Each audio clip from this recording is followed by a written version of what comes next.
channel, guys. This is LiquidOcelot. Guys, today I'm going to talk about the ultimatemedium.com course part 13 of 30. All you need to know about medium.com related subreddits.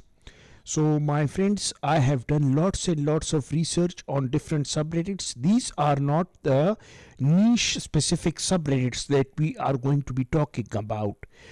These are general medium.com related subreddits, which is very easy for which which accepts any niche medium stories, to be honest with you.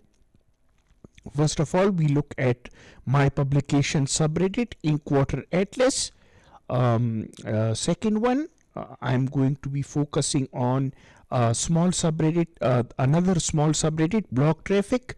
You can also add links to your blog website, any website that you might have, to get traffic. Third one is bloggers. They also accept all sorts of articles from any website, and this is also working, my friends. Fourth one is Medium posts, very popular subreddit for Medium. I have already posted, look at this, I have already posted my recent article over here. Number 5, we have Medium authors.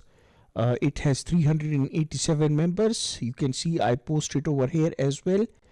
Number 6, we have Medium_partner program. Very good subreddit, very active, my friends. Don't be fooled by the number of members. It's all Medium related stuff over here specifically. And number 7, we have Elimination_writers. Everybody knows about Elimination publication on Medium, and I think it has got over 200k members over there. I'm not sure, but this is a very popular subreddit. It has got 173 members, but still you can share your Medium story over here as well. You are free to do that. And last but not the least, my most successful subreddit, Medium Millionaires. You can share your Medium stories over here, and any niche is acceptable, of course. So guys, see you in part 14 coming right up. Take care.